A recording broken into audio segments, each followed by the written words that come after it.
tick here in my eye. No, how does that happen? So, like, not God. in the eyeball, but All in the right. skin. Yay. Welcome back to another episode of Shuttle Tales. I'm NOBO.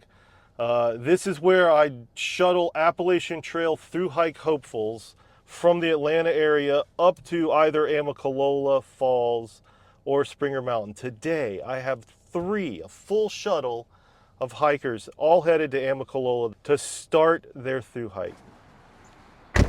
Hey, good morning. I'm NOBO. How are you? What's your name? Grace. Grace, good to meet you, Grace. There's one more hiker coming down that stayed here. Cool. Did you happen to see another hiker while you were? No. No? I was looking. That's all right. Well, let's get you loaded up here. I got you. All right. Do you need anything out of your bag? Yeah. Water? Anything else? Hey, good morning. Hi, good morning. I'm NOBO. Lena. Lena, good to meet you. Grace, Lena. Let's put your pack in the back, Lena. All right, so y'all can, like Rochambeau, who gets to sit in the front. You want to sit in front? You don't have to be nervous. You'll be fine. All right, Lena's in the front. So, all right, Grace in the back, Lena's in the front. And we got to go pick up some guy. All right, who's on your mind? I've been doing this for 11 seasons. I've been backpacking for 26, so I think I can try to keep the conversation going. All right, well, let's go get this guy, and then everybody will pay, and then I will drive everybody up to Amicalola. Cool. All right, awesome. All right. Good deal. Yeah. Oh, hey, you're gonna need to be mic'd up since you're in front. Oh my gosh. Just usually I put the thick part inside, but you got this So this just goes melon. on Yeah, there. just you know what? Just figure it out and try to keep the fuzzy part close to your I can mouth. figure this out. Yeah, Oh my you'll be gosh. all right. Okay. All right. All right. So Grace in the back and Lena up Yes. front. Okay, Is this got good it. enough? All right. There we go. Well, all right. So we had to run over to REI, just around the corner, Okay. and pick up Logan. Cool. This is the first 3-person shuttle of the year. I've had a couple 2s, a solo so far. So does that mean the season is like picking up? Man, not only that, but after I drop y'all off at Amicalola, I turn right back around, and I had one guy scheduled to pick up like at 4 in the afternoon, and then late last night, I get a text from somebody who on WhatsApp, which means they're usually international.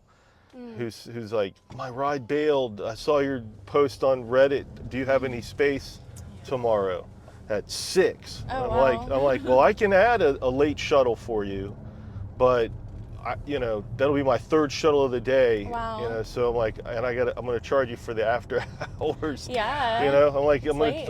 and I'm like, but if you can make a 4:30 pickup, then I'll just add you to the other shuttle, and you guys will split it 3 ways. And he's like, I don't know, let me get back to you.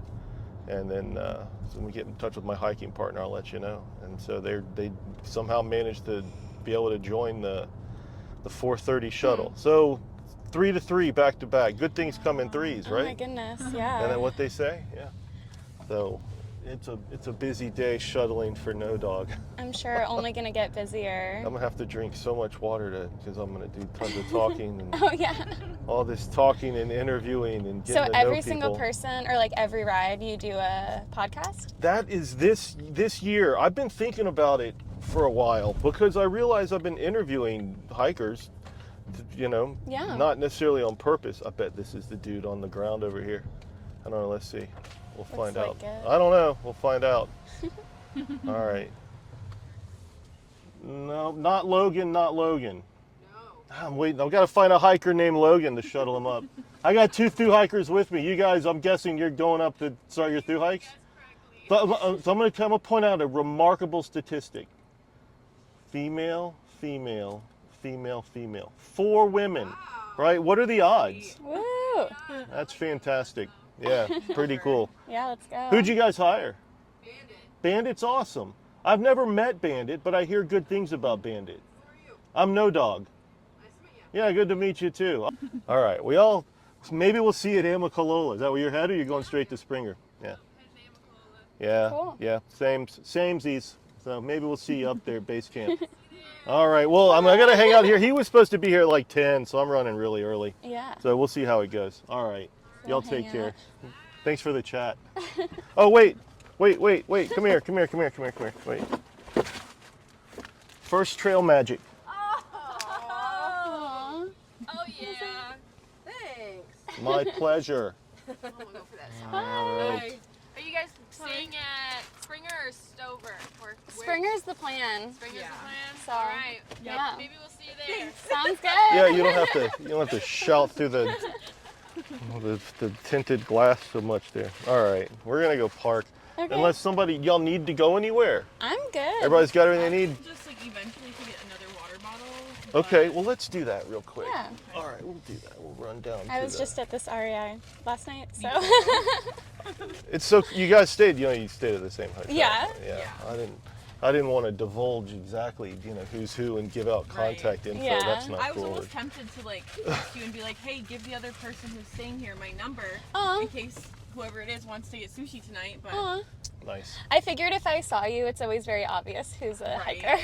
Yeah, we stand out. Yeah, we We're do. pretty obvious. All right. Yeah, what are the odds though? 4 women at the same time. Yeah. Earlier this year, the one person, once I decided to start doing the podcast this year, like I had a couple rides, I was like, that's it, I'm just gonna do it. And the first person was like, yeah, let's do it. And then the second ride after him was a young woman from Switzerland. Oh, wow. And she's like, I think it's a great idea, but I just don't want to be on camera. I'm like, that's Yeah. cool, I Yeah. get it, all right, fine. She's 19. And Sure. then her plan was to get to Amicalola after hours, Hmm. because base camp closes at 4, spend the night in the shelter that's right behind base camp, about 100 feet or so, and then wake up, and then get registered and start hiking. And Okay. anytime I've dropped off, young women before at the shelter at night. Once there was a woman who wanted to get dropped off like 10 o'clock at night. I'm like, all right, or like it's kind of shady. It's there's nothing, there's no security. It's right there by the road. Yeah. It's not like you're 2 miles off the road in the woods by yourself, which frankly I think is a lot safer. yeah. I wonder if I Yeah. could have cut through that way. It doesn't matter. There's a gas station over here I'm taking you to so you can get your water Cool. bottle. Yeah. No, I was really grateful for like a night in a hotel after just traveling. It's Yeah. Yeah, it was Where were you exhausting. coming from? Detroit. Okay. So it wasn't Cool. even that bad. It's just, airports like Yeah. Are you from Michigan? Mhm. I went to school in Michigan. Cool. I love it there. Where are you from? I am from Maryland, so I was at my parents' house in Maryland, and I came down yesterday too. So, Yeah, I'm from Michigan, but I just moved to Ohio, right over the border, like 5 minutes. okay. To like move everything I own and my cats Yep. there to my parents' house. Yep. And then so I could ditch them. That's pretty nice that they're It was close. really, it's really nice. I'm living in LA right now, and so I drove across the country to put everything in my parents' house. Yeah. So you were living in LA, Mhm. drove all the way to Maryland, Yes. and dropped off all your stuff there. Yes. Okay. All right. But you went to school in Michigan. I did. You yeah. love Michigan. I do. Where'd you go to school? University of Michigan. Okay. All right. Big school. Yeah. Yeah. All right. That's usually if people come to Michigan to go to school, it's like that's usually where they go. Yeah. Yeah. Yeah. I had A a lot of feeling out-of-state, it wasn't yeah. going to be Detroit. I don't Yeah. hear good things about Detroit. There's some really great places in Cool Detroit. city. Are there? Yeah. Detroit's I got go a to bad Detroit rap, all you the know. time. Yeah. No, I mean Yeah, like Detroit's it's super cool. sketchy, but like it's still super fun. I mean, for a couple years I've been thinking about doing this, and Yeah. And like I said, I realized I was interviewing hikers. Otherwise, it's just this silent, awkward conversation for an hour and 10 minutes, hour 15, whatever it takes to get to Amicalola, and you're just sitting there. And so I figured, well, I should just start talking more and asking more about who these people are, and Yeah. why are you doing this? It's And kind of fun. It calms the nerves a little bit. I hope it does. Yeah. Does it Yeah. calm? Because this is it's certainly, it's certainly a time to be anxious. You're in quite the headspace, right? Oh, tell me Most- about it. right? I've been like anxiety city. Surreal, for Yeah. sure. Like flying here and going on the train and just like, yeah. Yeah, all the planning, Mhm. and all the watching, all the YouTubes, Yep. and 10 years. right, yeah, 10 years. Wow. Yeah, I'm with you right That's there. amazing. And then all of a sudden, it's like here you are, you're doing it. Yeah. I think sometimes the planning though is when I'm like the most like calm, because I'm like, okay, I have a goal, I'm planning, like I'm working towards something. But then when the planning's over, I'm like, now what? I have to think about what I'm about to do, and I get more anxious. Yeah, because it helps to have an objective. But if you don't really have, like, if you've taken care of all of your objective, then it's like you just have to think about it. Exactly. So there's a grocery store here, or you can go into the Quick Trip gas station, which was. I figured the gas station is probably your better bet for a cold bottle of water. Yeah. I didn't know if you maybe were like, oh, I do want X, Y, or Z that only the Publix grocery store might have. That's all right. We'll get you over to Quick Trip. I don't want anything else in my backpack right now. That's a good plan. I keep doing the same kind of thing. It's like, do I want to add or reevaluate or change? Which is crazy because it's not like I'm new at this backpacking, but I really feel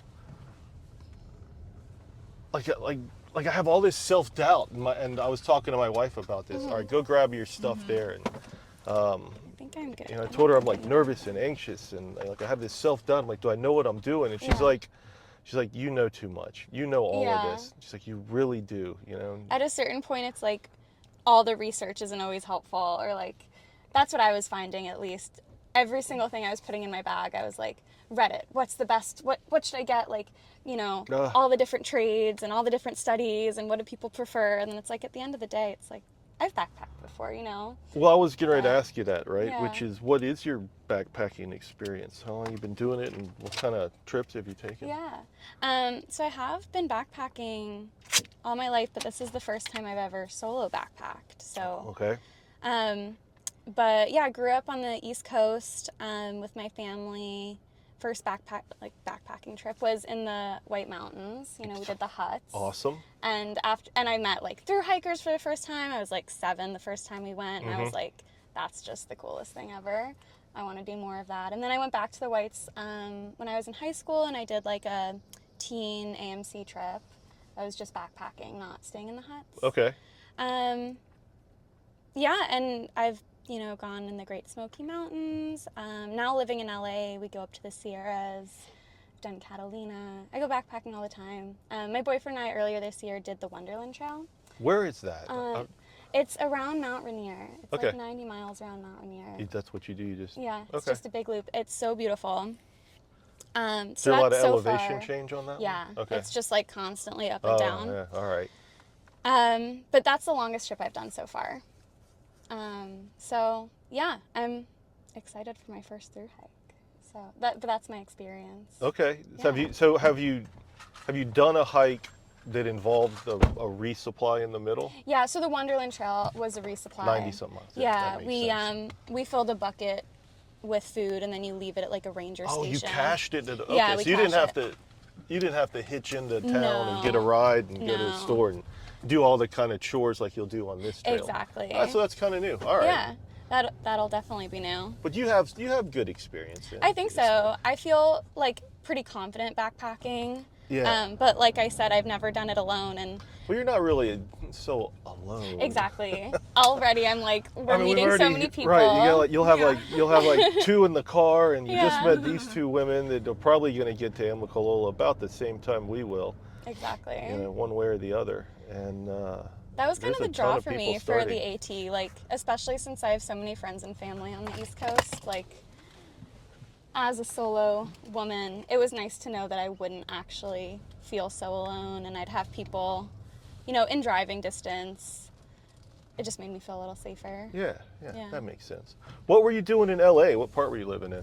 Are you familiar with LA? I lived there for 5 years. Oh, there you go. Yeah. I live in Los Feliz. Sweet. I used to live.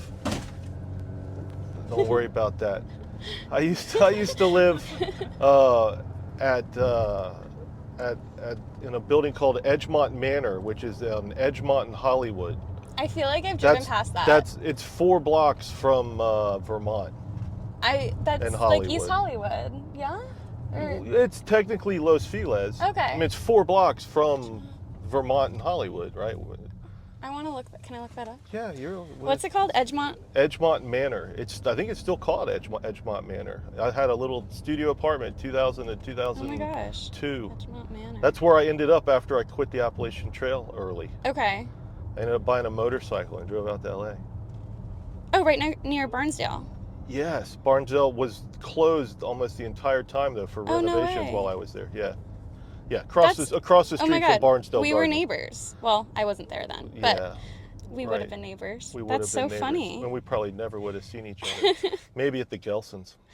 I've been back recently. The Gelsons used to be called it was a grocery store called the Wayfair on Los Feliz Boulevard. Do you know where the Gelsons is? Yeah, I know the Gelsons. Okay. But I'm a Trader Joe's girl. That's okay. It's all right. Whatever. Gotta just admit it. Whatever. But before though, there was no Trader Joe's in 2000, and that grocery store was called the Wayfair. Okay. But everybody called it the Stoner Ralphs because it's like everyone's just high as a kite. That's funny. Yeah. So if you're like, I'm gonna go to the Stoner Ralphs, everybody knew. That's so funny. Yeah. Wow. Yeah. So I've been there for about 3.5 years. Okay. I went out there for work. Yeah. I work at JPL. What the propulsion laboratory? What's the first word that doesn't come? Jet propulsion. Oh, is it? Yeah. Okay. We don't do jets though. We do. Is it rockets? No, we actually don't do anything related to propulsion. Really? I don't know what that does anymore. Satellite robotic missions, but yeah. High tech. It's cool. So that's what brought me out there. But Okay. I love it out there. So. It's a great place to be single and in your 20s. Yeah. Maybe early 30s. But I ended up, after 2 years there, I moved back to Atlanta, met my wife, got married, and then moved back out to LA and went to law school at UCLA, and then decided to come back here instead of doing the whole start a family and all of that. My roommate was applying to law school, and UCLA is her top choice. So. Well, hopefully she gets in. I hope so too. It's a tough school to get into. I know. Yeah, this dude's not here yet. All right, it's all right. We'll just wait for it. I think I don't remember if he's coming in on a train or what his deal is. Okay. The train station's across the street. If he's coming in on the train, I wish he would have been like, there, yeah. So how was the walk from the train station to the hotel? Oh, not bad. Yeah, it's like a half mile. Yeah, a couple blocks. Yeah. I was worried about flying in and then getting the shuttle the same day, which was why I stayed overnight. Just relieved some stress. Yeah, some people do that. I mean, I've picked up people at this MARTA station several times this year. Yeah. Yeah. And then somebody later today, the MARTA station, the final one farther north, I got to pick that person up there and then come back to the REI and get the two people that booked late last night, and then whatever. It's all fun games, part of the. When was your first hiker this year? How early? I had somebody right at the end of January. Wow. I had, who was and they didn't, that was before I said, you know what, I'm definitely going to start recording people this year and doing the podcast. Was that I forget who that was. I'm just trying to remember, was that a woman or not? I feel like it might have, it was. She was attempting her Triple Crown, and it was and I haven't heard from her since. There was 2 back-to-back, we had ice, about a week or so after she started, we had a bad ice storm, and then the following week it actually was snow. And then she had already made it to Fontana Dam. She was hauling ass. Wow. Yeah, wow. and Triple crowner. Yeah, right. and I was like, how you doing with the cold? I was just curious. She's like, oh, I'm just holed up at Fontana. I'm going to be stuck here for a week. Oh wow. Yeah, it's the smart move though. I mean, it's not. Yeah. I mean, the other one, it's not like when it's that early in the year.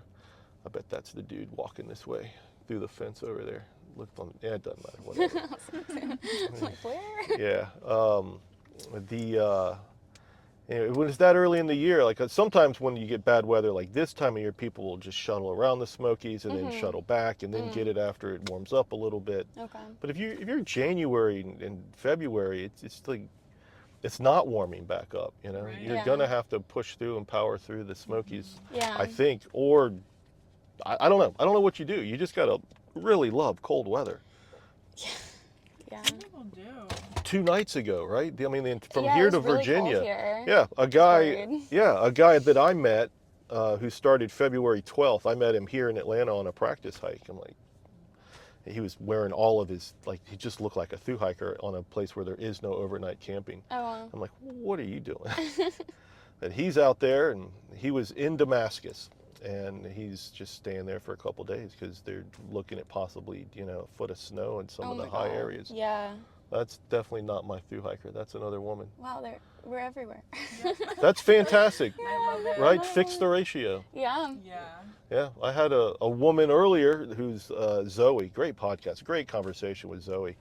But she kind of brought up some of the statistics on how few women there are. And really? And then she's a woman of color, and she's like, I don't expect to see anybody like me out there. And I'm like, you probably will, maybe one, two. Who knows? You see plenty of women. Yeah, you see plenty of women, but backpacking the Appalachian Trail, traditionally white men. Right? Definitely. The world's changing. It is changing. So tell me about your backpacking experience. Not much. No? Mostly in the UP in Michigan. Okay.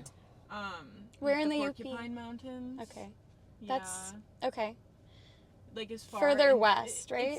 It's like as far as you can get up into the Okay. UP. It's like it's such a long drive. But, Almost Canada. Yeah, from Detroit. well, no, because I actually live. So you know a little bit about Michigan. So like up here. Yeah. Yeah. Did you so just I, do the Yeah, mitt? you gotta do the min. I Of grew course. up on Lake Huron. Okay. It's like a tiny little town, but it's in like the Huron-Manistee National Forest. Okay. So, from there, that's like an 8-hour drive up north. Yeah. So, yeah. Yeah. The one time I was in the UP was for a backpacking trip along Lake Superior on like the Two-Hearted River. Yeah. I don't know. It was like not as far in as Right. you're talking about, but I know, not Pictured Rocks or anything. no, we didn't get to Pictured Rocks, but it was really beautiful, and we were in. I love it up there. Yeah, it was beautiful. It's like when you cross the bridge, Yeah. it's just a different world. It's like, oh yeah, this is a different world. Like, Yeah. It's uninhabited almost, Yeah. so much of it. So you've done most of your backpacking in Porcupine Mountains, you said? Cool. Like up in the UP, yeah. Cool. Yeah, I don't have that much experience. As far as like, I mean, did you put together overnights? Yeah. Hiking like 8-10 miles a day with, Yeah. like how close to, I guess Appalachian Trail kind of, every day, 8 to Nothing. 10 miles and, No. like 3-4 days in a row. Yeah, 4 days, but like. 4 days about, all right, with a full pack, Yeah. setting up a tent, spending the Yeah. night, digging a cat hole. Yeah. All right. That's all you need. Yeah, I mean, exactly. those are the, some Yeah. of the tougher, at least you've been through the routine. Right. and- Right. Yeah. And I kind of like going into things without knowing too much about it, because it's like that's when you really like when you're out of your comfort zone. That's when you're really like learning, Yes, absolutely. You'll learn a ton. Yeah, you'll learn more by making mistakes than you will by getting it right. And in a week, like, you'll have a week's experience. That's how I'm Right. thinking about it. Like, I'm like, tonight is going to be my first time camping and backpacking alone, and I'll get that over with within a day. And then Yeah. I'll have, like, gotten past that, and I'll feel more comfortable, So, I think there's going to be a lot of people out there. yeah. For sure. Yeah. I guess when I say alone, I just mean, like... Yeah, you're not starting with a starting hiking alone. partner. Yeah, exactly. Yeah, I get it. And But people, not really alone. right. for Well, I sure. mean, and everybody, I'm sure, has asked you, like, are you going alone? Oh, And that's you're like, number one well, question. Yeah, and you're Oh like, my well, gosh. I'm like, yeah, I'm starting by myself, but there's probably going to Right. be 30 people or more at the same campsite I'm at Does on everyone my have first that night. reaction when you say you're Yeah, going and it's alone? like in their heads, they think that I'm going to the remote, like the Yeah. most remote part of the world, Mm-hmm. and like I'm gonna get mauled or like like it's like especially the grandmas. Oh, we're not All the telling. grandmas. I have two grandmothers. One has hiked like not the whole Appalachian Trail, but she was part of her like Appalachian club, in her region. She knows the trail, and so she's like following along. And my other grandma, we're just not telling that I'm doing this. You Like, didn't tell her at all? No, She's just going to She's wonder where just- you are? she lives in Florida. She's just gonna All right. not know, and it's definitely better that way. Yeah, this is a foreign thing if you're a Florida, Yeah. if you're Florida bound. Yeah. I've dropped off people from Florida Oh. who have zero experience. Well, that one woman, she's 19. I dropped her off at the shelter like 9:30, whatever it was at night. She's from Florida. She had never backpacked before. only flat land, right? Wow, Florida experience, yeah. had zero experience, and wanted to get dropped off at 9 o'clock at night at the shelter. I walked over to the shelter because you can't find it in the dark unless you know what you're looking for. And there was some guy there in the shelter kind of moaning, and I'm like, hello? And he's like, oh, it's okay, I got a bad tooth, and I'm starting to thru-hike. Oh And, my God, jeez. and I told her, you know, I pulled her aside, I'm like, look, he's probably okay, you know. I'm like, you're going to set up your tent. I'm like, I'm going to hang out in my car Like, for like just the make next sure. 20, 30 minutes. Yeah. And, you know where the bathroom is, so you can run to the women's bathroom, and that door, you know, you can lock yourself in there if you need to and call 911. And within like 10 minutes of me sitting in the parking lot, 2 other hikers showed up. Then I chit-chatted with them, and they were all really cool. And I was like, gosh, Okay, everything's, yeah, it all worked. I But mean, it's I don't know how far she creepy. got, but she Yeah. definitely, she made it to Springer. I was like, please just text me tomorrow. Let me know you made it up to Springer. And she did that, so that Good. was nice. Yeah. So there's somebody else coming here with a backpack on. Okay. Probably, I'm going to bet that that's Logan. That looks like a guy, doesn't it? I don't know. so. Maybe. Is that a backpacker? My sight. Yeah. I think it's a backpacker. It's got this, but it's got a, does he have a shoulder? Well, you got Yeah. the fanny pack, maybe? He looks a little bit. Oh, he's backpacking. Yeah, for That's sure. probably him. For sure. He's probably been texting and calling, and I'm on Do Not Disturb. He's like, Sorry. I texted him. I was like, I'll be there. I was running early, but take your time. All right, that's fine. Let me just put on my jacket. It's chilly. We had snow flurries here in Atlanta, was it 2 days ago? Oh my gosh. Yeah. Yeah. Which means it was, I know. And it's supposed to warm up though. Yeah, this is just one of those, late Yeah. season cold snaps. This guy just got a picture of REI. He's really documenting things. He'll be a great introduction to the dynamic here. Yeah. Let's see if that's Awesome. him. All right, give me a second. Yeah, the trail provides for sure. All right, so Logan's. I feel like I'm gonna hear that a lot. Yeah, hopefully you do. Yeah, All sure. right? That would be. Yeah, that's good. it's better than hearing, embrace the suck. I'm sure both will come up. Yeah, both will come up for sure. I'd rather hear the trail provides much more than, dude, you just got to embrace the suck. I kind of want to embrace the suck. I don't know. So what meals do you dehydrate? I did some I have soy curls at home, Okay. so I did like a pad thai. I kind of made meals and then just dehydrated Yeah. one of Yeah. them. I had like a Mexican quinoa bowl. Cool. Some When other stuff. Somebody mailing a bunch of stuff to you like that? No, I okay. just did for the week Yeah. because That's I nice. have a dehydrator at home. That's cool. yeah. And I felt because I have a lot of stuff in my kitchen at home, and I'm like, okay, I have to leave all this food. yeah. I wanted to try to use up some stuff Yeah. before I leave for 6 months, and it's all kind of stale. And let's just go ahead and everybody introduce yourselves, please. I'm Lena.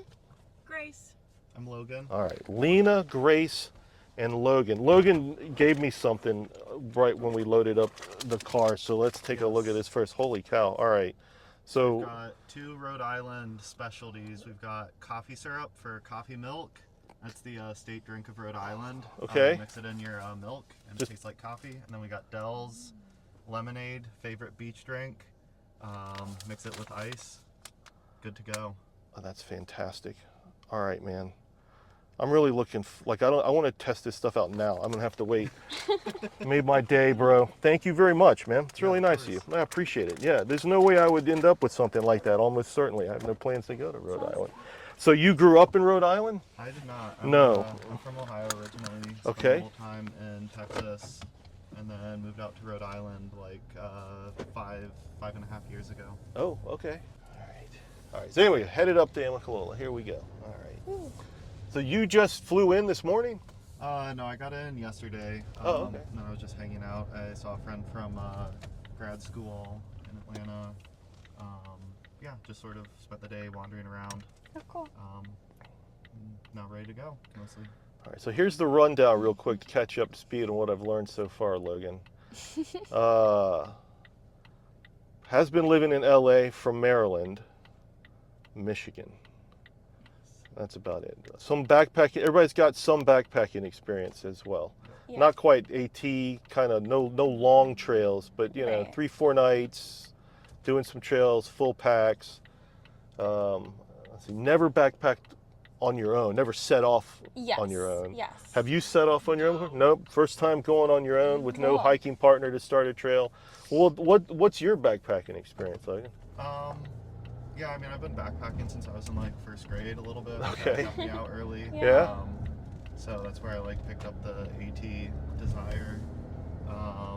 But yeah, other than a overnight, a couple weeks ago, first solo trip. Oh, really? Yeah. So where have you mostly gone? Oh, a lot of spots in Ohio, or like surrounding like Red River Gorge, some spots in Pennsylvania. Okay.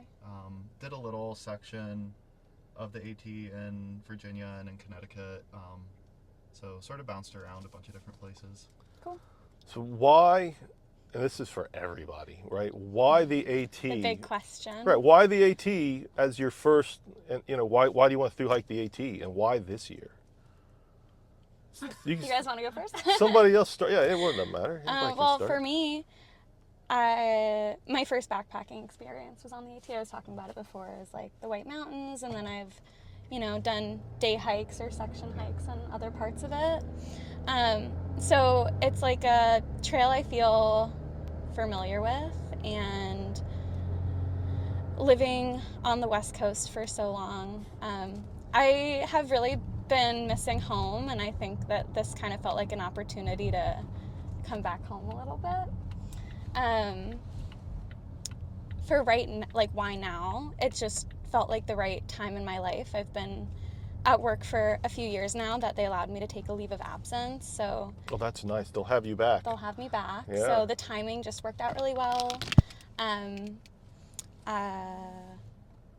have a partner, and we're planning on moving in together at the end of this, but this kind of felt like a solo journey that I could take for myself before I kind of take those next big steps with the rest of my life. So it sort of felt like the sort of bridge in terms of timing with where I am right now with work and my relationships. So that was the why now. And then why this big trail? I wanted a big adventure. I wanted to take time off of work. I wanted a big change in my life. And I love setting goals for myself. I just love the idea of working towards something every day. So I'm definitely going to have the chance to do that with this. Yeah, big goal. And I love backpacking. So it's kind of all of those things combined for me. So you were a lot closer to the PCT. Oh, haven't I heard that one? Everyone's like, why are you doing the AT? Yeah. Yeah, that's the question is why are you doing this at all? And then why the AT, right? And then you're doing this alone? Those are the three questions that everyone asks me. Yeah. So my brother did the PCT about 2 years ago, and I was jealous the whole time. I was I want to be you so badly right now, raging with jealousy. And I've done also some hikes while living in LA on the PCT. Mount Whitney isn't on the PCT, but I've done Mount Whitney and San Jacinto and different hikes in the Sierras. And the AT was just calling to me more. I was excited to be in some trees. Okay. I see the desert landscape all the time, and I think also going into this alone, we've talked about, I won't really be alone, but starting solo, it felt good to me to know that I was going back to a place where I have a lot of friends and family, and people can kind of look out to me and be, within an hour or two drive for a lot of the time. So it felt a little safer. And I have 2 weddings to go to on the East Coast. Oh. And if I was on the PCT, that just wouldn't have been possible. That makes it tougher. Those were all my reasons. That's Kind of great. Oh, well done. Well done. Well stated. Thank you. Very impressive. You'll and you know how many times you're going to repeat that while you're out yeah. here? Does it sound well practiced? I've already repeated it so many times. All right. Who wants to go next? Right? Why the AT and why this year? Want to take that? All right. Why the AT? I mean, I think growing up, Ohio was always fairly close. Family in Virginia. I don't know. You always I have some friends and family who've done it before, so it's always sort of back of mind as something, and as I think it was also sort of a great. It feels the sort of like an Americana wilderness, well-established trail, just like something that is sort of in the East Coast, something that doesn't exist in like other places in the same way. And so I think that was part of the reason. And yeah, just like, you know, my dad got me out there so early that it's just always sort of been ingrained. And I know that was something that, like, him growing up more in like the 60s and stuff, there was always sort of that, like, you know, like the trailblazers and stuff, and all of that was sort of going on when he was getting into backpacking. And so, but why this year? So I actually had plans to do it in 2020. I had the flight purchased, I had all my gear, I was all set to go. It was going to be right after grad school, so I was going to like be riding on the parents' insurance. Like, didn't really have a job lined up, but I knew I was going to like move out of Houston afterwards. So it was sort of at like it felt like it was at a really nice inflection point to just, you know, do this fun adventure and then sort of like set off on the adult world, work, job, everything. Obviously, you know, one or two weird things happened in 2020 that made that not really possible. Yeah. So since then, yeah, right after that, we moved to Rhode Island. I moved out there with my partner, who was going to RISD for her master's. And then we've just been there ever since, working. You know, needed to make sure that like she got through grad school. Then afterwards, had some big projects going on. We got engaged. We actually just got married in October. Congratulations. Thanks. Yeah. And yeah, then this was sort of the next logical time, that sort of something that I wanted to do before we potentially left the East Coast or did something else.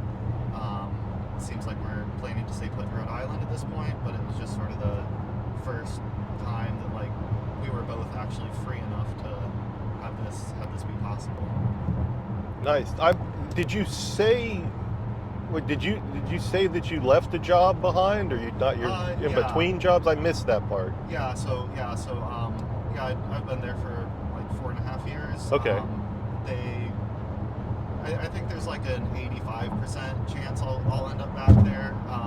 They were definitely like supportive of me going out and doing this adventure. Just didn't want to like promise a job on the way back. Yeah. But definitely said I'd be top of the list. So I feel pretty good about that. You know, it's sort of a leave of absence-ish. Yeah. It's like as good as you can ask Yeah. for. Oh, yeah. While you're out here, you might realize maybe that's Yeah. not. Yeah. Yeah. Who knows? Well, at least you know you got the option there. Well, that's great. Yeah. Also, yeah, it sounds like you said that a couple times. Well done. All right. No pressure. I'm sure you'll be fine. Yeah. All right. Well, right. So what is it? Why the AT? You know, of all the long trails you could have done, and why this year? Yeah. So I actually, when I was 17, I learned of through hiking the AT, and I had never, like, I've still really never met somebody who through hiked. I've never been on the AT even. Cool. So that was, it's just like somehow it lit a bug, and now I'll be 27 on the 31st, and it's like a 10-year anniversary of like learning about it and just having that feeling of like being drawn to do a through hike. I've never really done something so physical for so long. Like, I wouldn't really call myself like a sport person. Okay. Or like an athletic person, but I really just want to prove to myself that I have, you know, the inner strength to do this. I'm in just a time in my life where I've been kind of like, I just do seasonal work and then I travel. So I had like these options of what I could do, you know, for the winter and then the summer. Like, I don't know, I had all the options, and this is what I chose, because I think just like proving to myself that I can do it will just change my life. I think that's a great why. Yeah. To accomplish something difficult, which is one of my big reasons. Is I have not accomplished something particularly difficult in a long time. and I really, really want to again. What kind of work were you doing? Bartending. Bartending, nice. Yeah. I met a guy a few years ago on a section who was a bartender. His trail name was Last Call. That's a good name. That's the job that he left. Yeah. Yeah. What about you, Logan? What kind of work were you doing? I'm an architect. Nice. Yeah. Okay. All right. And she's a rocket scientist. I'm an aerospace engineer. Don't work on rockets. Just gonna clear the record for us. All right. Fine. Where do you travel to? Well, Where have you? last winter was Southeast Asia. For Well, bartending? Mm-hmm. You're a traveling bartender? No. I worked this summer, and Oh. then like over the winter I travel. Okay. So it was like I work like half the year, and then just go and like on a side quest of some sort. And like I was going to college years ago, and then decided to take time off to do the random things I want to do for my 20s. Yeah. So this is kind of like, because I've been going for fisheries and wildlife management, like ecology, you know. Oh, okay. This is kind of, I'm hoping to get some clarity, you know, whether I'm ready to go back Mm-hmm. and finish my degree, or whether I want to just keep kind of traveling. Yeah, I think you're in a great spot. I was 27 when I started my thru-hike as well. I I'm had also never. 27, so. Logan, are you 27? And Okay. you're starting on my 27th birthday, so this is kind of significant. This is a big deal for you. And 27, remember, good things come in threes. Yeah. Yeah. 27 is 3 times 9, and 9 is 3 threes. There And you when you go. add 7 and 2 together, you get 9. 3 threes again. So you got some numerology luck on your side if you're into that kind of thing. I had never spent more than 2 nights in the woods consecutive nights when I'd started my thru-hike, and those 2 nights were like with a fraternity full, you know, like my fraternity brothers and beer 50 yards from the Yeah. car. Yeah. I did one shakedown hike. It was 3 miles in, spent the night, 3 miles out, and I was like, that's it. I'm ready. I'm gonna go hike the Appalachian Trail, and I did 600 miles. Wow. So yeah. So you know, you're in. You got it. You can do it. I got an interesting question, maybe. Okay, so you have a partner that you left behind. You left a partner behind. Oh, single all the Single. way. All right. Awesome. Well, I'm just curious though. And I guess I'm just getting old. Do we not refer to our partners as boyfriend, girlfriend anymore? It's just partner. I go back and forth. Sometimes Okay. he's my boyfriend, sometimes he's my partner. All right. I think sometimes I say partner because I think it makes it sound more serious. Because when I say boyfriend, it's like, oh, like whatever, boyfriend, Is that like right? cute. But when I say partner, it's like partner.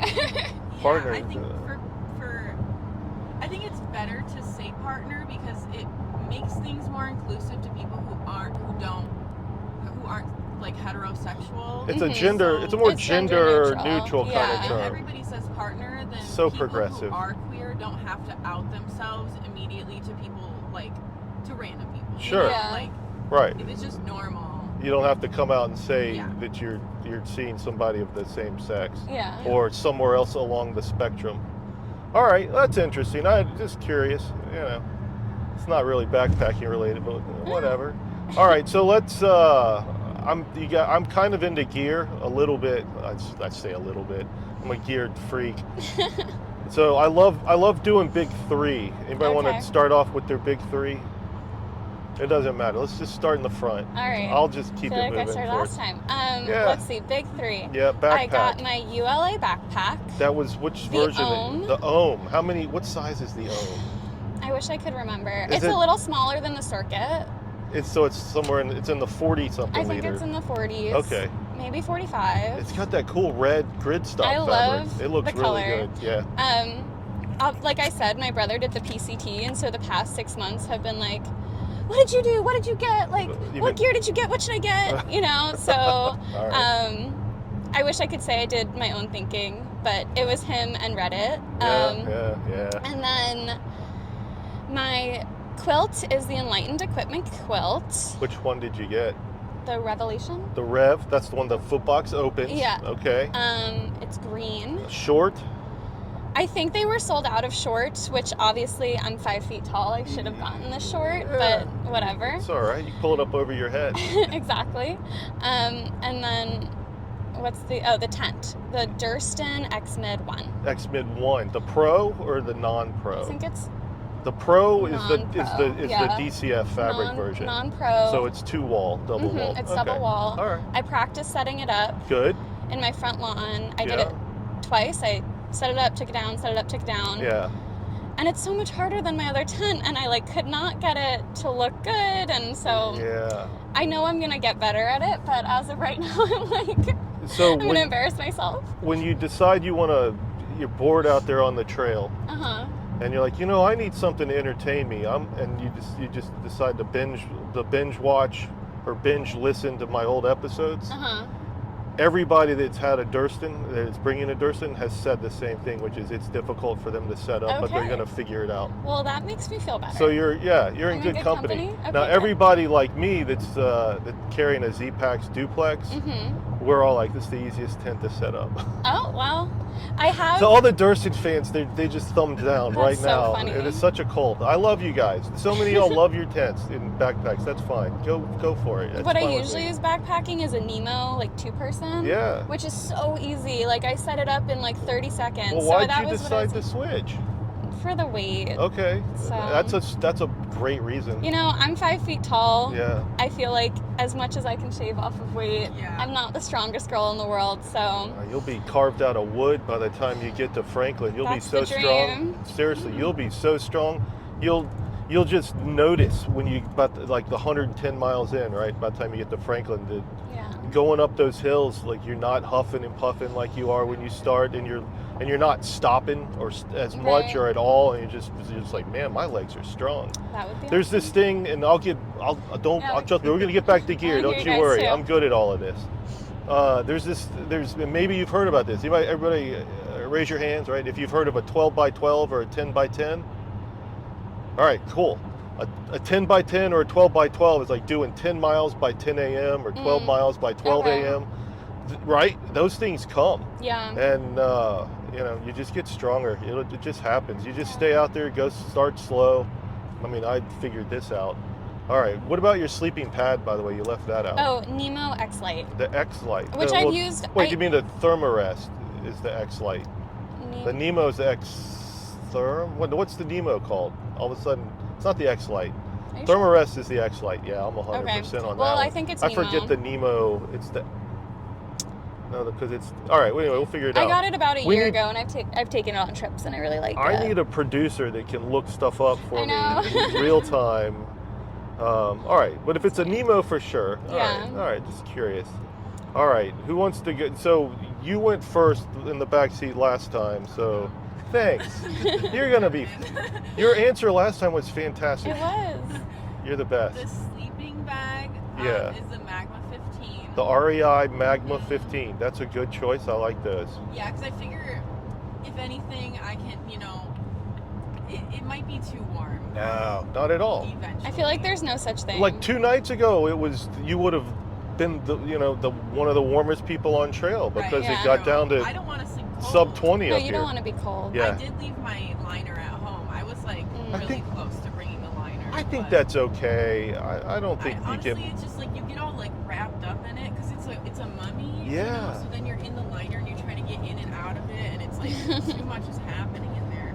Yes, I've tried a liner and sold it. Yeah. Yep. Okay, so then you got a sleeping pad? Yeah, it's Good. the Sea to Summit Etherlight. Oh, cool. Nice and thick. Yeah, yeah. Are you bringing the thing how are you inflating your pads? It has, so the pad has the stuff case is the inflator. The so pump you just sack. fill it up and then you just, Okay. Electric version, or are you doing a pump sack? Or No, just I'm blow going to it just in there? blow it up. Big and Bad then when Wolf. I get tired of it, I'm going to get an electric.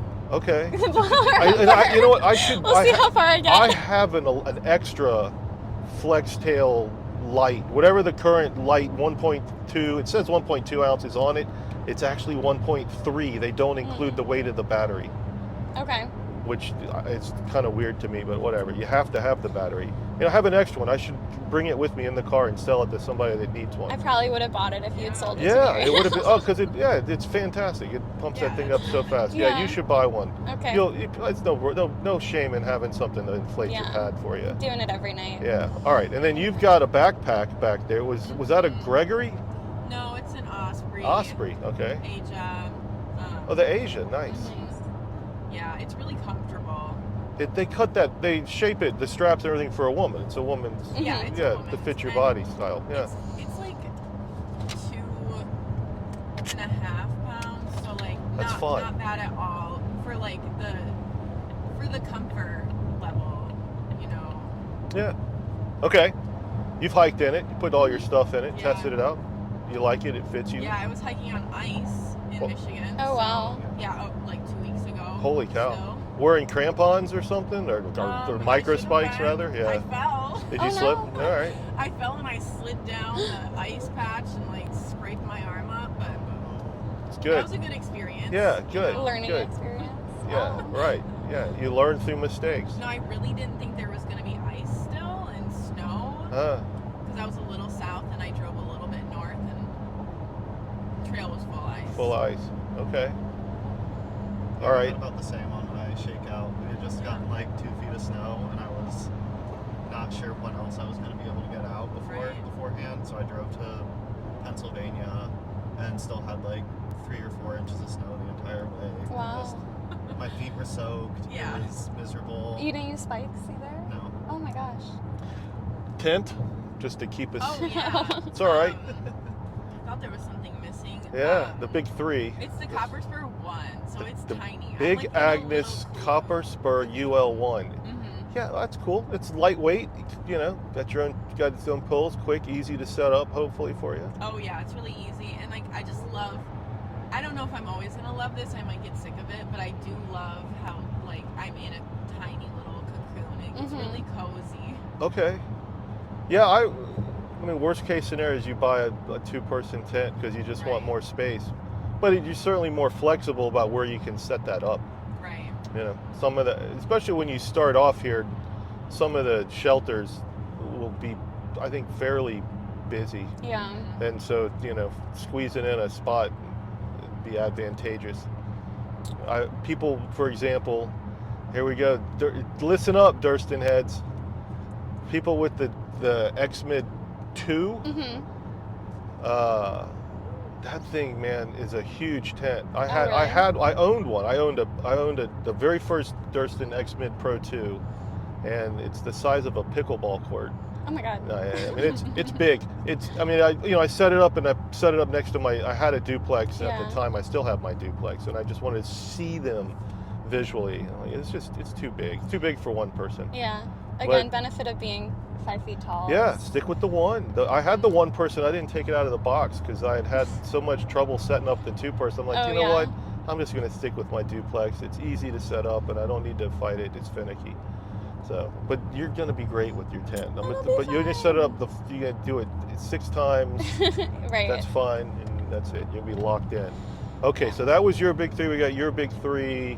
All right, Logan, lay it on us, man. You can start with backpack. Backpack, Osprey, Atmos. Okay. Had that for a few years. It's great. It's so much better than my old one. What was your old one? It was, I don't remember what the brand was, but it was the Big Bear. I swear it was like an 80 liter. Wow. I don't know why I had that. It was ridiculous. It was just like hanging off the shoulders. I was always sore. It was tough. But yeah, so the Atmos, is that like a 65-liter pack? Yeah. It's still pretty big. All right, we got plenty of space. But I'm not 5 feet, so No. No, you're You up can there. handle a bigger pack. You're over 6 feet tall? yeah, like Okay. 6'3". All right. There we go. All right. And then we got so you got a long sleeping bag or a long quilt? Yeah, I got a long sleeping bag. It's a 30 degree. Honestly, I don't remember what brand it is. I've had it for years. It's always been warm. Okay. It's a nice mummy. Nice. Zip all the way up. Got the hood on. Stay cozy. You like that? And then I have a more bonnet hammock. Oh, you're a hammock guy. It's my first, maybe second hammock guy of the year. I think that statistically is about right. Yeah. Yeah. All right, the war bonnet hammock. So you got that thing all tricked out with all the hammock guys. I don't know if you guys know much about hammocks. A lot of the hammock people, you don't just buy a hammock off the shelf and go use it. Okay. You fine tune your hammock, usually, right? That's true. To an extent. I mean, it's like I want different straps, and I'm going to use a different ridge line, and whatever you're using, the little metal pieces to toggle and fasten. Yeah, I've run into hammock guys. It's all. I've had there are people with their hammocks out here. Yeah, you ever see like people who have the little old Japanese cars and they're all fine tuned and they're like very unique? Mm-hmm. Yeah, same idea. The tuners, they tune their hammocks up exactly the way they want them. They trick them out with whatever. It's pretty cool. So you find it comfortable? Yeah. I like it. I feel like it takes a little bit to get used to.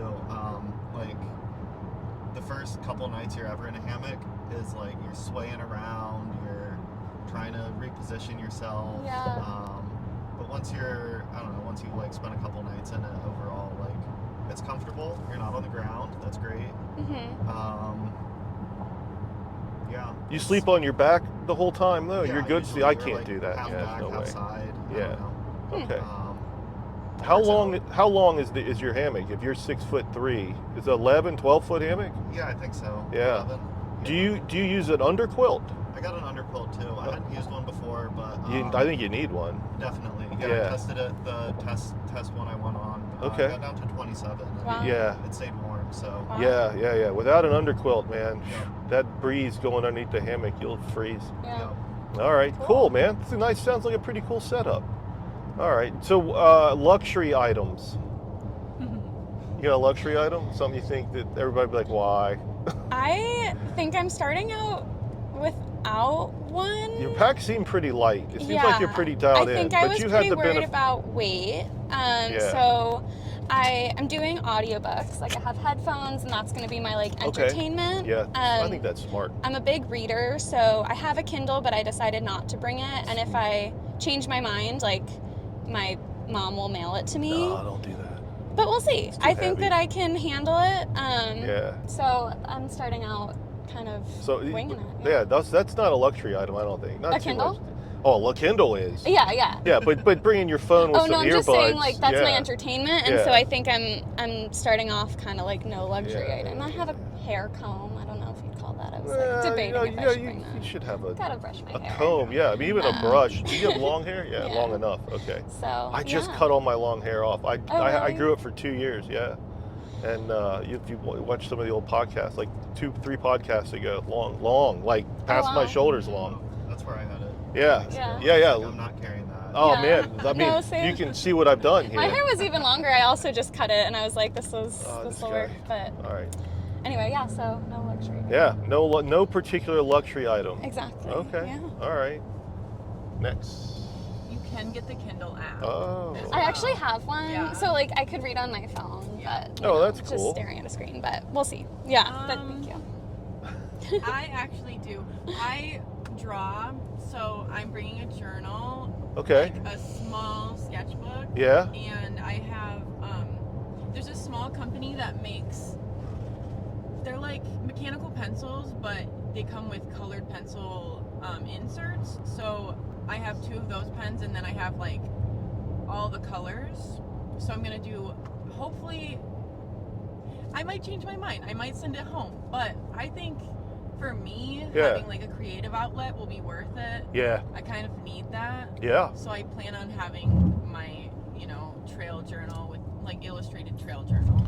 I think that's really cool.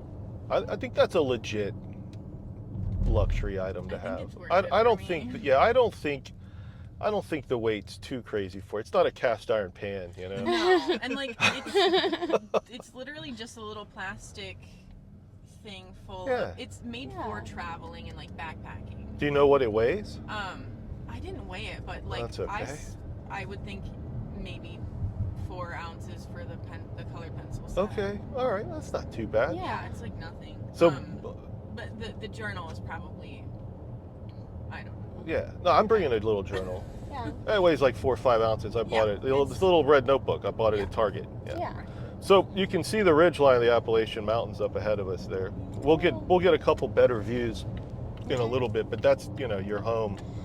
It's your new home for the Yeah. next however many months. You guys just, stay out there. Cool. Stay on trail. Anytime you're like, I should quit, just be like, no dog said stay on trail. All right.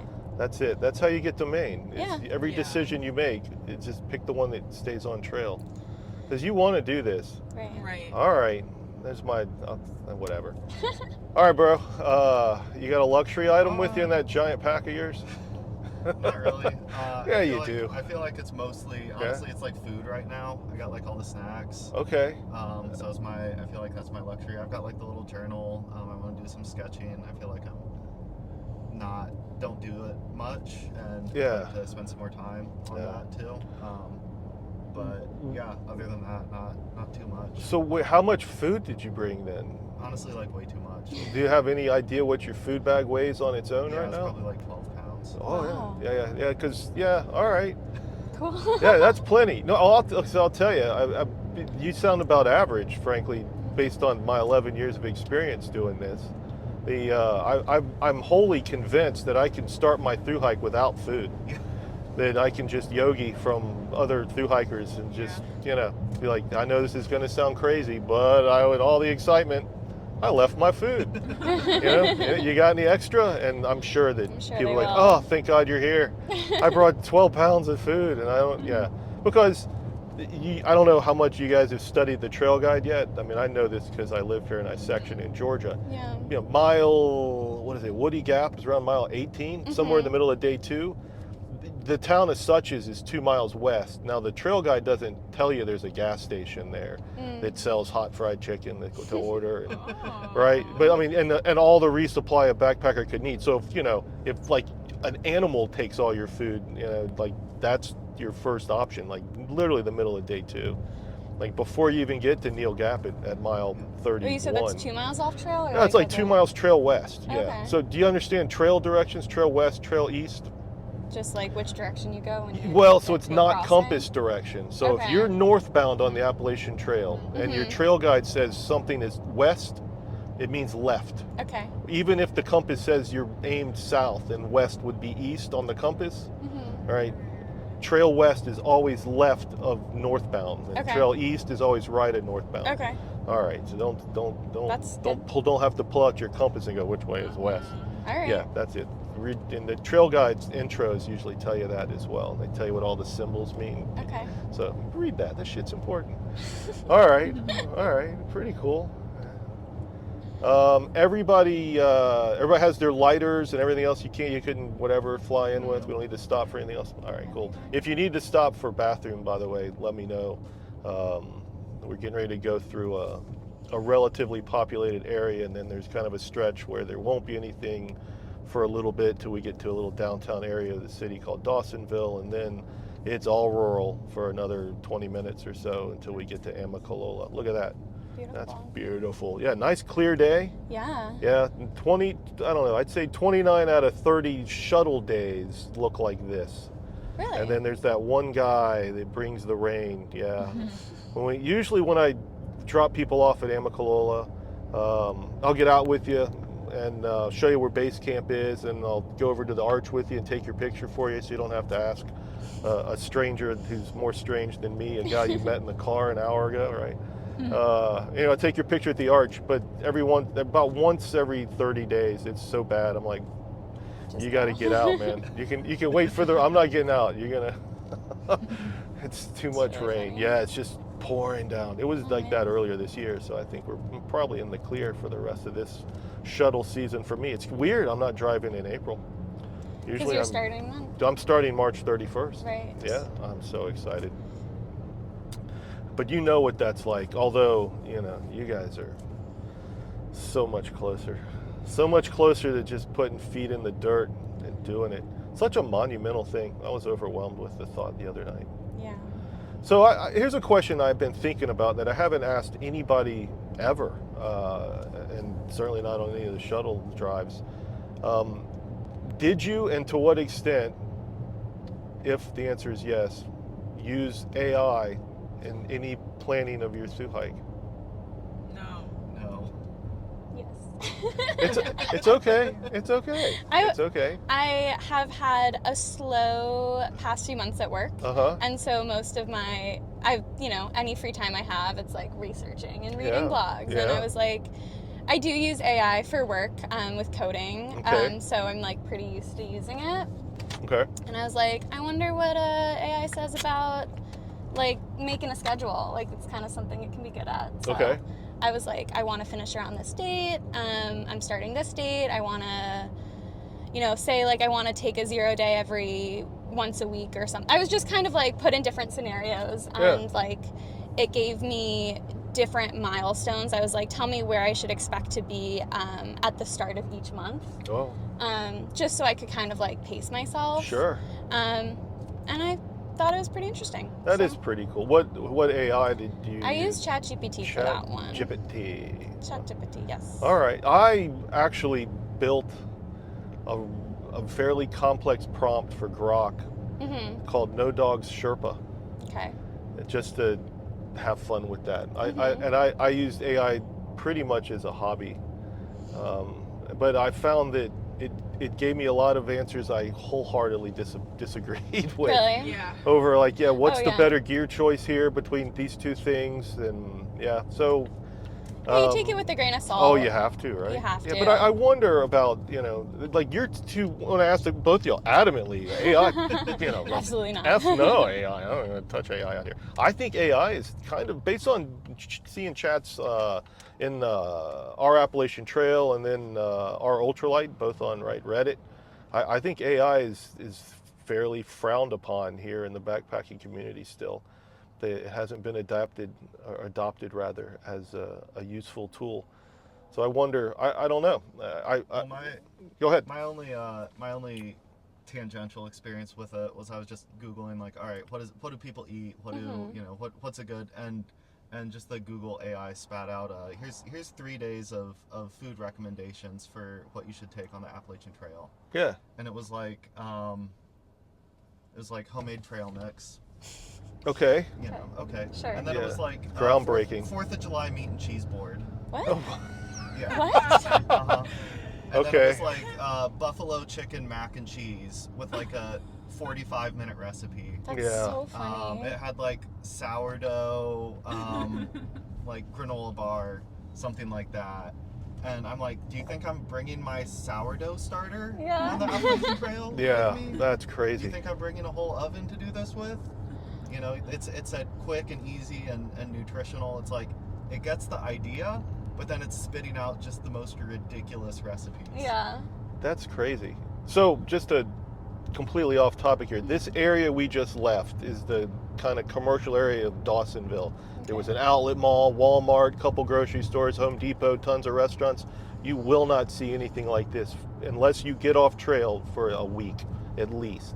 Hiawatha's not this big. None of the trail towns in Georgia are this big. Franklin is really not as big and bustling as what you just went through. It'll be weeks, really, I think, till you see anything quite this busy. Cool. Along trail. Yeah. So you were going to tell us something about Hiawassee. Yeah. So hold that, because Okay. I don't want to forget one other thing, because you mentioned scheduling, and since we're on the AI talk briefly, I was curious, because I'm leaving March 31st, and I wanted to know, what I want to try to go to trail days, and I wanted to know what kind of pace I need to make to get to trail days in Damascus, which starts, I think it starts on the 15th of May, and I would want to get there on the 14th. Okay. That would be the plan, right? So I get my tent in Tent City. I really want trail days to be part of my thru-hike experience. Cool. So I think, and I'll just be able to hike in would be the plan. I'm like, how, and so I had it kind of tell me, apparently even with the zeros, I'm thinking I need to average around 11 miles a day. Okay. So I'm feeling strong about hiking right into Damascus. Have y'all thought about trail days? You want to go to trail days? You know what it is? Yeah. Okay. But from what I read, which I don't know, you would know more, like you can, if you're past it or behind it, you can get a shuttle depending on how far. Yeah. Like so I'm not really concerned about going like hiking right into it. Right. Yeah, you most likely, your pace, you'd be ahead of Damascus, north of Damascus. Yeah. But you won't be so far north that an hour-long shuttle ride. You know, probably. You know, I can't imagine it'd be much more than an hour north or so of Damascus. Yeah, and that's exactly what people do, right? They get shuttles in. No matter where I am, I'm gonna get a shuttle. Hell, I'll rent a freaking car. I don't care. You know, I gotta go to Trail Days. I just have to. I love festivals, so like there's no way I'm missing that. Yeah, I don't know if you've watched any Trail Days videos on you know, on YouTube or whatever. There's Stephen Smith has a channel on YouTube called My Life Outdoors, and the channel grew on me. It took a while because I didn't like him so much at first. But that's okay. He seems like a really nice guy, and maybe it just took a while for him to grow on me that way. But he was I think it was Trail Days last year. I was watching his video, and he's just walking around interviewing people and chit chatting. I was like, man, I got to go to Trail Days. Yeah. But if you you know, Google it, right, or search on YouTube for My Life Outdoors and look for his Trail Days video. It was really cool. Really showed a lot of what Trail Days is going on. Just like the hiker parade seems really cool. A lot of the hikers will go into the local thrift store and buy like the most ridiculous outfits, and then you go hiking in the parade. And I guess you redonate your clothes, you know, back to the same thrift store. It's a big source of revenue for the thrift store. Right? They get the double sell their stuff. So, all right. So yeah, Hiawassee. So trail towns in Georgia. You probably don't need to go into Suches, unless you know you're like, I need a early 0 mile, you know, in like middle of day 2. A lot of people do that. Whatever. The older folks like me, you know, the retirees and semi-retirees. You know, we need our bodies need to rebuild. We need rest and rebuild and relaxation sooner, I suppose. I'm thinking 2 to 3 zeros in Georgia, and that's for me, not for you. Whatever works for you. Yeah. And anyway, so trail towns in Georgia. So Hiawassee is really popular. You can get to Hiawassee. You get to all of them from just about any road crossing, either paved or trail or Forest Service anyway, because it's only 80-something miles of trail in Georgia. All the towns or shuttles will get you anywhere you want to go. But Hiawassee is mile 50 at Unicoi Gap, and that's trail west, and then trail east is the city of Helen. And I think people go into Hiawassee, I think it's a popularity thing. But Helen has everything you could need in Helen. I'm not sure there's an actual outfitter. There's an outfitter, I think, in Hiawassee. But everything else you can get in Helen, right? All the food and resupply and hotels, and I'm not sure there's actual hostel in Helen, but there's the hiker-friendly hotels. But Helen was built in the late 60s and early 70s as it looks like a German Bavarian village.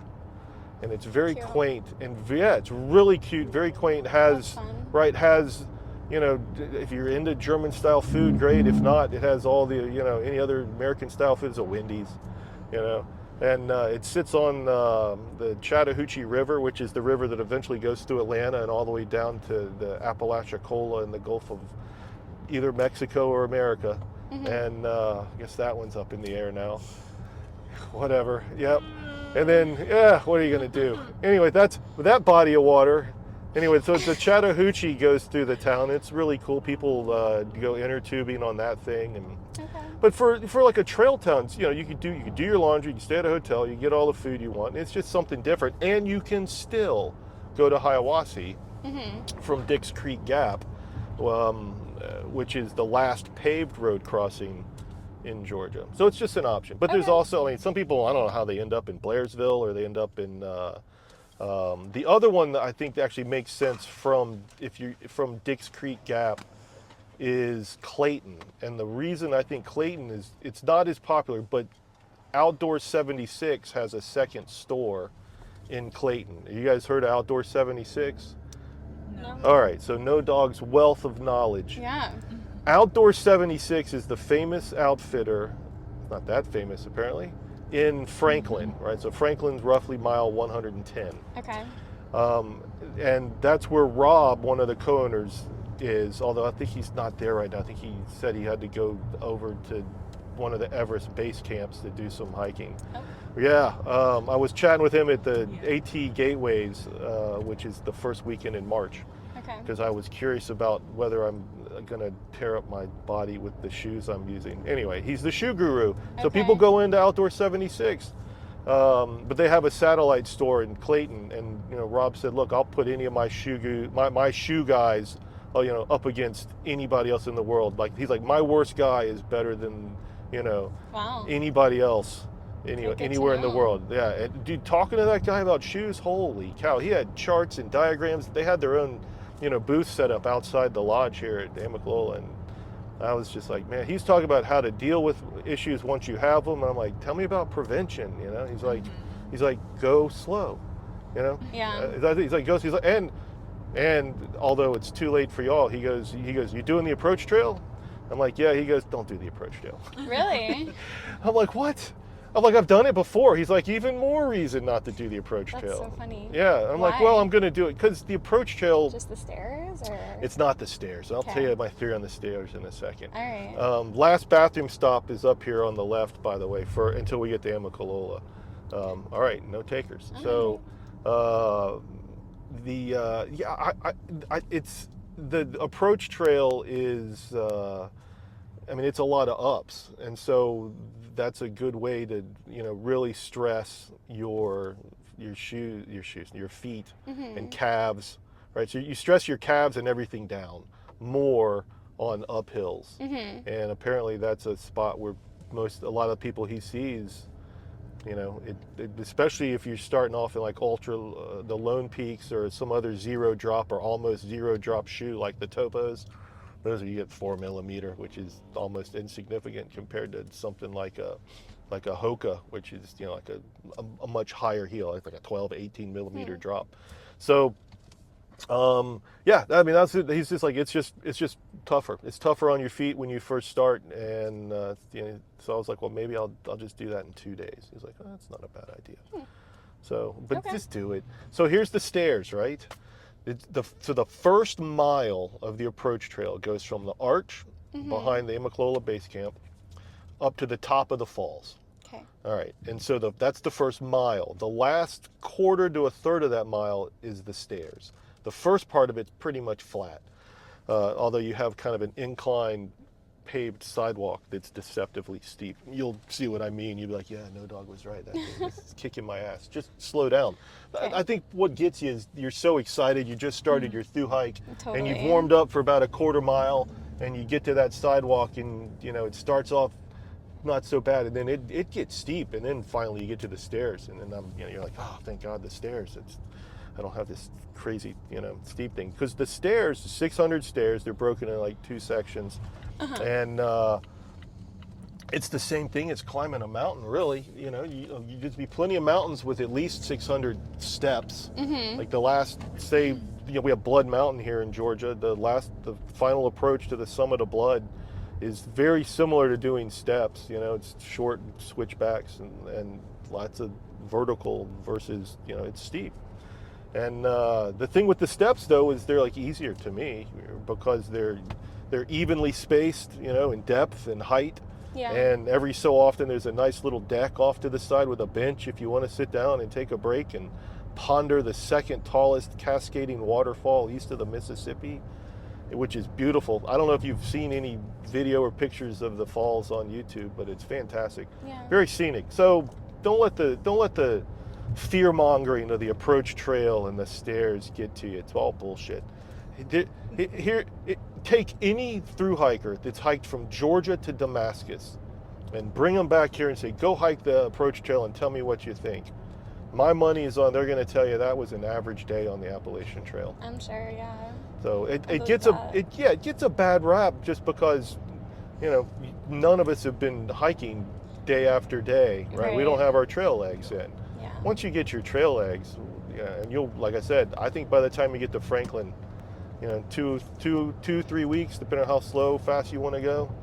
Certainly by the time you get to the Fontana, like your trail legs are really starting to come in. Really starting to, you'll totally notice the difference. You'll be like, I did my first 12 by 12. no dog, I did it. It'll make my day to hear that kind of shit. Without a doubt, we're trail buddies. You got to check in. Yeah. Yeah, people are already checking in with me. More so this year than usual because I guess I'm going to be out there, doing the hike and all of that. Definitely when it comes time for trail days, check in. We'll say hello. Yeah. All right. So that's it. That's my speech on Okay. Thanks. my philosophy on the approach trail. Yeah, and then after that, the approach trail is mostly ups, the occasional downs. It's got some steep parts. I mean, I don't know what you guys are really used to hiking and what you've seen. You said you hiked in the Whites. Yeah. So you've seen some of the toughest of the tough. Yeah. So yeah. You'll just be like, yeah, that's the average day on the trail. Well, we'll see. We'll see.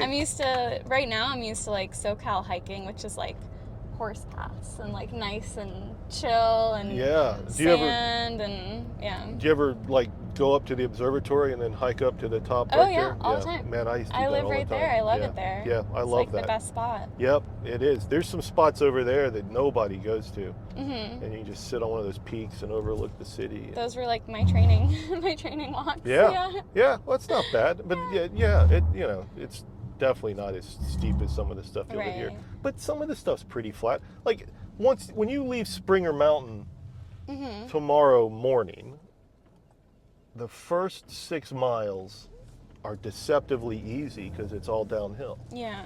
And then you get a little bit of uphill push to Hawk Mountain. Okay. Hawk Mountain Shelter, the campsite just before it. The campsite just before it is, it's great, except for the water sources like 0.3, 0.4 from the trail. That's nice. Yeah. You guys know blue blazes, right? You know white blazes. You follow the white blazes, that's the Appalachian Trail, the paint on the tree. Some people don't know this stuff. I'm like, I don't know how you miss it. And then somebody like, what's a blue blaze? You guys know blue blazes, right? Any side trail off the Appalachian Trail to water or view or whatever it is. Okay, shelters, usually blue blazes sometimes. All right. You guys know other blazes? Some of the other kind of fun, catchy blazes, like pink blazing. Blazes, yeah. Well, all right, so go ahead, tell us what's the pink blaze. It's when you're romantically interested in someone. Yeah, you're adjusting your schedule so you get to hike with that person you're chasing. All right. All right. That's the only other one I know. How about brown blazing?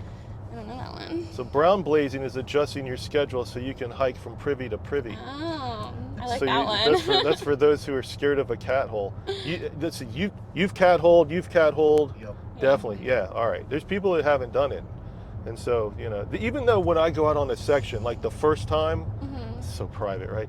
Doesn't matter. The privacy, the modesty on this, it's gone. It's over now. It's over, dude. That first time that you're just in the woods, is you're just so exposed. It's always like this is really uncomfortable. I know. But I've literally dug, 100 or plus cat holes. I don't know how many, right, in my life, hundreds, I suppose. But it's the first one. The first night in the woods is always like, yeah. And the first cat hole.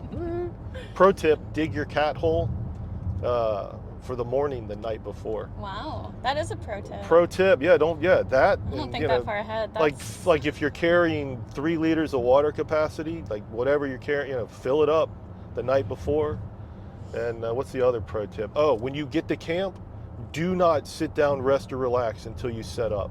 Set up your tent, go get all your chores done, because the last thing you're going to want to do after hiking 8+ miles is get up and set up a tent and go get water. Yeah. Do all your camp chores first thing. Suck it up. All right, that's cool. All right. Well, I thought I was going to ask you another question, Logan. I forgot what it was. So we're getting pretty close up here, by the way. There's going to be a spot where we take a right-hand turn, and you'll be able to see the approach trail. I'll point it out. And then if anybody have an app on their phone that shows you the peaks, what you're looking at? Peak Finder or World Peaks or Alpine Peaks? I don't have that. All right. Yeah, it's really cool. I highly recommend that one. Okay. Because, big. I love just be like, is that Blood Mountain? Is that where I'm going? Or is that where I was? Like, wow, I was way up there. All right, so we got brown blaze, we got pink, we did blue, and we did white. So then there's yellow blazing. Cheating. In a way, right? Yeah. What do you mean by that? It's like you just like you skip sections, right? You see that yellow line right there in the middle of the road? Yeah. That's the yellow blaze. So you either do it by road walk or by car to skip white blazes. Okay, got it. Yeah, it's kind of cheap. It's for purists, and I'm fairly purist for myself. Sure. Right. This is yeah. On my podcast, we hike our own hikes, and whatever I do is for me. And if you don't do it, you're wrong. No, no, hike your own hike. But yeah, so the yellow blazes, people do that. All right. Okay. How about silk blazing?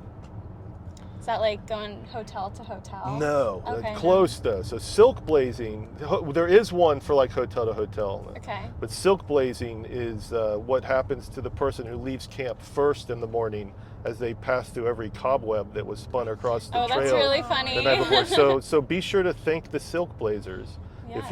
if you're not hitting cobwebs all morning long. That's funny. Otherwise, you're the one with your trekking pole and your bug net on if you have one.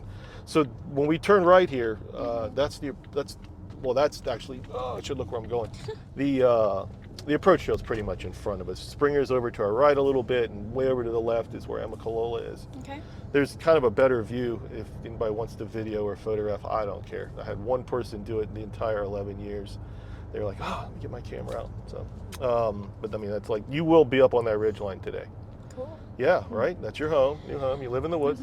Yeah, we're really close. We're like, I don't know, 8-10 minutes or less from Amicalola. Like, that's down over there, Amicalola, and then Springer's one of these humps over here to our right. And then there's platinum blazing. Okay. Platinum blazing is where you're going like hotel to hotel or hostel to hostel, like spending a lot of money with that platinum credit card. Got it. Yes, got it. there it is. Okay. All right, one more, aqua blazing. It's almost self-evident.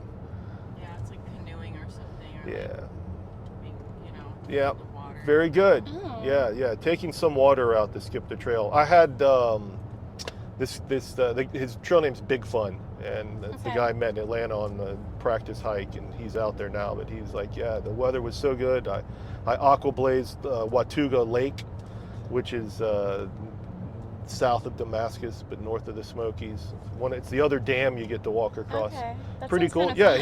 he sent me the selfie of him in a kayak. Cool. Yeah, I was like, oh, that's pretty cool. But a lot of people aqua blaze through the Shenandoahs at the northern end of Virginia as well. But not me. I'm the guy, like, if I get picked up on that side of the road and the trail starts on this side of the You road, start on that side. dude, I'm gonna cross the road. Okay. Yeah, I'm gonna. Even if you drop me, I'm gonna cross it and cross. Because I know me. I can't cut any corners. Yeah. Yeah, it's like a slippery slope. It's a slippery slope. Yeah, That's hear right. you. Yeah, right. So are you that way too? I mean, I should be that way. You sound fairly purist You to do. start off. I feel like I'll snowball, and then all just be like, Yeah. actually, I'm just gonna do whatever I want. Yeah, I don't have do to it. set rules for myself. Don't Totally. do it. All right, here it is. Here's probably the best view of the It's a good approach view. trail. It's with beautiful. Yeah, let's say that hump over there. Maybe that's Springer. One of those. One of Okay. those two. It's like you can tell which one I'm pointing at. There's something over there. It's not the farthest to the right. You Yeah. get back up a little bit. Wow. So a little rolling farmland, some cows. Oh my gosh. Yeah. All right. So how's everybody feeling now that you're about 5 minutes away from base camp? I got some nerves. Yeah, I'm a little Yeah. antsy. Yeah. Well, okay. That's good. That makes you normal. Yeah. I think if you were like, I'm totally calm as a cucumber. I can't. That's not right. I'm cool as a cucumber. Calm as, I don't know what the analogy is. Anyway, I would think you might be a serial killer or something. Like you gotta. Oh, I'm like. Anyway, speaking of serial killers. Oh. Oh my. Right? I had this guy I drove up the other day. And Oh he's my like, I didn't know about this though. Apparently in like 2007, 2008, somewhere in there was a serial killer that they caught. It's called the Blood Mountain serial killer, and I had never even heard about this guy. Maybe So he let's was- not go there right now. You're gonna be fine. Okay. They caught him. They caught him. Oh, caught right. him. Thank God they caught him. There's no copycats out here. Yeah, you're right. There's safety in numbers. Don't hike alone through Blood Mountain. You'll be fine. Okay. I'll tell my mom But, to I skip started- that part of the podcast. I started watching. I mean, there's all kinds of true crime specials about it. I never saw them. I knew I started watching one on Hulu the other night. Wild Crime Season 3. It's a 4-parter. I got through part 1. Anyway, yeah. It's this crazy guy out here.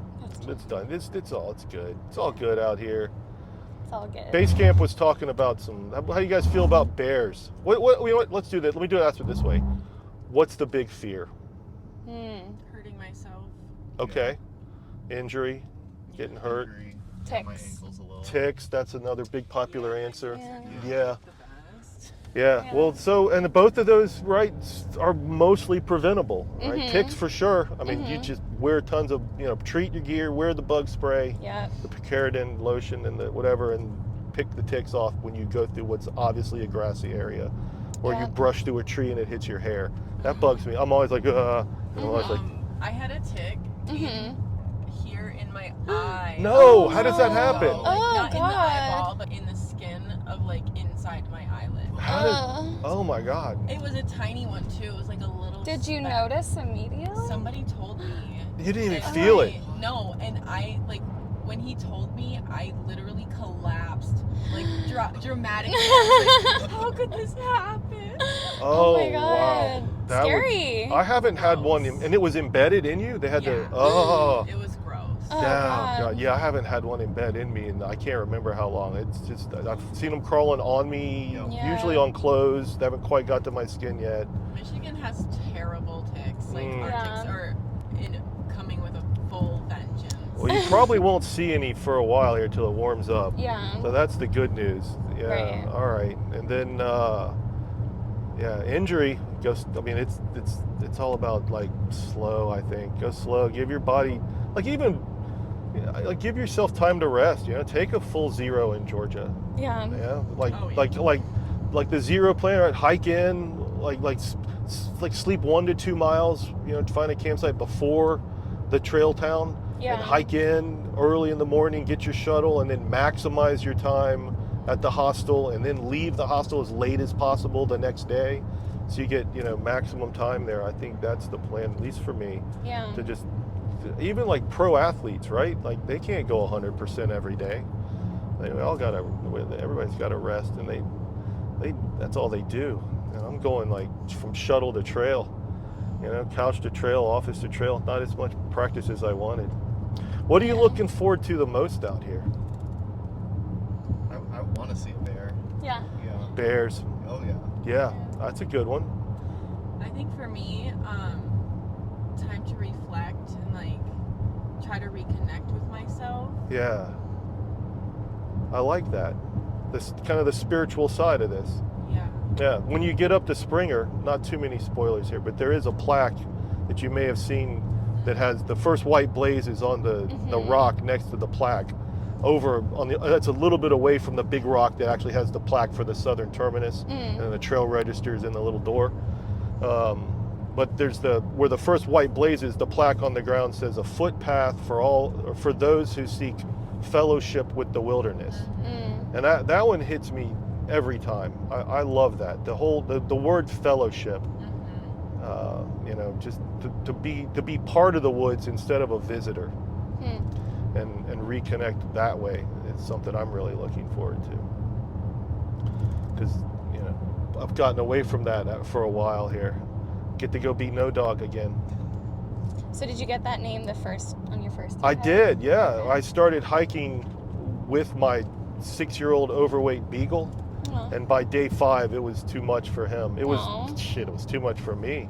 I got off for about a week, found him a friend to keep him, and then I got back on trail. Okay. And then I skipped about a week forward. Don't skip, because it was a slippery slope. But I did it because I'm like, I don't know any of these people. I want to find the people I was hiking with. Don't do that. Yeah. Just make new trail friends. People are gonna come and go, and that's just the way it is. Even though you're hiking alone, you'll hike with friends, but ultimately you summit alone. Right. But I caught up to people I knew, and they're like, "Oh, look, it's Dave," and no dog. No like, dog. or it would just be like, Aw. they're like, "No dog." Where's your dog? But like I heard no dog like 3 or 4 times, and I'm like, I'm no dog. That's so funny. Yeah, and then it was like, it might be a lot of things, but I'm no dog. Yeah. So, all right, this is Amicalola. Big breaths. Woo! Very good. Well done. Anybody want to get a picture of the sign? It's kind of semi-popular here. People do it. Sometimes people want to get out. I don't care. Anybody? Takers? Okay. Not this We'll year. get the arch. Yeah, get the arch. That's fine. Yeah. And All it's right. long. I'll give you the lay of the land. Okay. Everybody that watches my podcast has seen this part. Let me not speed through here and tell them I'm dropping off the hikers. I'm so used to this. Let's see here. Hey, good morning. Just dropping off some through hikers this morning. Thank you. See you later. All right. She still doesn't remember me. 11 years of this. She's like, who is that guy? So look way up there on the hill. You'll see the lodge. Okay. The lodge, nice, pretty nice hotel up there. Oh, beautiful. Wow. Yeah, right. And so the base camp is here on the right. Okay. The bathroom is this little building on the right. And then behind this visitor center is the actual little room where they're using to make base camp. The arch is back there. You'll go through the arch and make an immediate left, and you'll be parallel to this road at the bottom of this hill, right? Mm-hmm. And then, so like I said, the first mile is to the top of the falls. And but this first part, this is flat. This is Appalachian Trail flat. I hope you guys all agree that this is flat, even though it's slightly inclined. Looks good. Yeah. To me. Oh, look at the newlyweds in front of us, just married. You can Venmo them. What? Yeah, that's an interesting way to do it. It's cute. All right. Instead of Venmo them, I might pass him. I go right by him on the trail. There's some people stay at the the Amicalola cabins before they start. There's some down here. Pretty. Yeah, and then I dropped a guy off at number 1 earlier this year. And there's, this wooden walkway is part of the approach trail. The approach trail is blue blazed. There's some other colored trails in the park. There's green and yellow or whatever. You just ignore those. Don't take those, you'll get to the wrong place. But the approach trail also says, base of falls and approach trail. Anyway, it crosses the road and it goes down there. And there's a nice creek. That's what the falls becomes. If you notice, there's not leaves on the trees yet. Mm-hmm. Which means you still have fantastic views through the woods, the ridge, the parallel ridge lines and the mountains surrounding you. It'll probably be like that for a month till the leaves really start to obstruct the view and the green tunnel comes in. You guys started a really good time. I think this is the end of March, right up to first week of April. For me, that's the perfect starting time. I think it's too cold to go before. Yeah. And then I think if you start after, you're probably fine if you're younger and you want to push longer miles. For me, it just puts too much pressure on. Anyway, so the approach trail comes across the parking lot, picks up. Remember I talked about that sidewalk? Mm-hmm. And the sidewalk passes over that wooden bridge and then winds its way up to the falls. Okay. If you look up there, you'll see some falls. If you don't, you'll see it when you hike up there.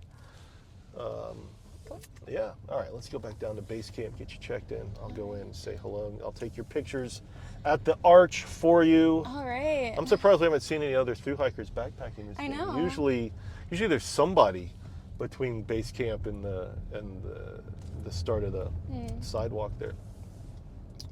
But so like the first part of this, flat, it's easy. Then you just go slow on the stairs, bump up. All right, any other questions? We good? I think we're good. Wes feeling good, feeling strong? All right. Yeah. Oh, other pro tip, you don't need more than 1 liter of water on you to do the first mile. Yeah. Don't carry an extra 2.2 pounds of water to get up there. When you get to the top of the falls, the lodge is like 0.1 off a little side trail. You got plenty of time to go see it. I highly recommend go see the lodge. It's pretty cool. Plus, the first hallway to the left, there's a water fountain. You can refill your water there. Yeah, water fountains, bathrooms. I mean, it's a hotel. Yeah. Yeah. So there's also a little store in there that probably sells snacks and water and things like that. Anyway. But don't. I've told people this, and they're still like, I'm gonna carry my 3 liters. I'm like, for a mile? Like, there's literally a creek. Yeah. Right. That if you had to, you could use your water filter and hit it. All right. Is there a spot? Let's just take. I like this one since the guy took all this space here. Let me do it. Let me take this one. All right. Okay. So here we are. We're at base camp. Here we are. It's been a pleasure getting to know everybody. Thank it's you so harder much. for me with 3 people. I usually, one person. I wouldn't say it's harder. It's actually easier because everybody says so much.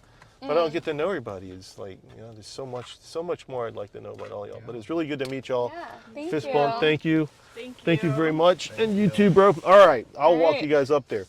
Hey, thanks for tuning in. See you next time. All right. Y'all go hike the Maine.